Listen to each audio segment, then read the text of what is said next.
Marxist communist கட்சியின் அகில இந்திய பொதுச் செயலாளர் காம்ரேட் பேபி மாநிலங்களவையில் எனக்கு சக உறுப்பினர் மட்டுமல்ல, என் மீது எல்லையற்ற அன்பும் வாஞ்சையும் கொண்டவர்.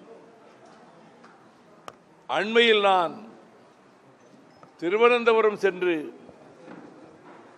நாடாளுமன்ற இரு அவைகளில் நான் ஆற்றிய ஆங்கில உரைகளுக்கு அதை தொகுத்து அணிந்துரை வாங்குவதற்காக கேரள முதல்வர் மாண்புமிகு பினராயி விஜயன் அவர்களை சந்திக்க செல்லும்போது விமான நிலையத்திற்கே தொழிற்சங்க தலைவர்களையும் சட்டமன்ற உறுப்பினரையும் அனுப்பி வைத்து என்னை வரவேற்று அருமை சகோதரர் பேபி அவர்கள் நானும் என்னோடு வந்தவர்களும் தங்குவதற்கு அரசு விருந்தினர் விடுதியிலே ஏற்பாடு செய்து அவரும் ஒரு துணைவியாருமே வந்து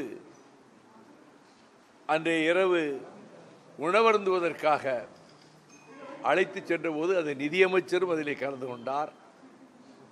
என் மீது மிகுந்த நட்பு கொண்டவர். எனக்கும் அவருக்கும் ஒரு ஒற்றுமை, அவர் பழைய திரைப்பட பாடல்களை கேட்பது அவருக்கு நேரத்தை சற்று போக்குவதற்கான ஒரே ஒரு கருவி.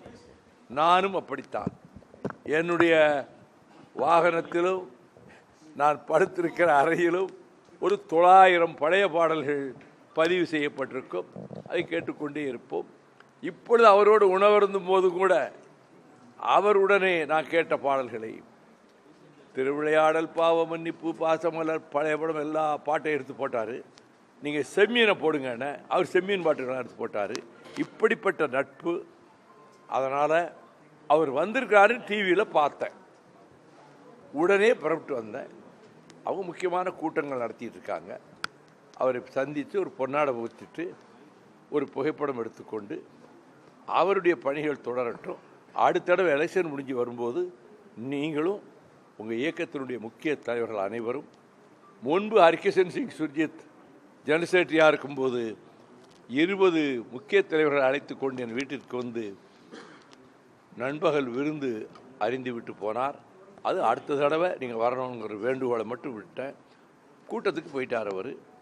இதுதான் நடந்தது. ஒரு காப்பி கொடுத்தாங்க, குடிச்சிட்டு நான் போய்கிட்டு இருக்கேன். நீங்கள் கேட்கிற வேறு எந்த கேள்விக்கும் என்னிடமிருந்து எந்த பதிலும் வராது. நான் நண்பருங்கிறதுனா அவரு பாலைவனத்தில் இருந்தாலும் பார்ப்பேன், பசுஞ்சோலையில் இருந்தாலும் பார்ப்பேன். நட்புக்கு முக்கியத்துவம் கொடுக்கிறவன். நட்பு தான் நான் சேகரித்த உயர்ந்த செல்வம் என் வாழ்க்கையில்.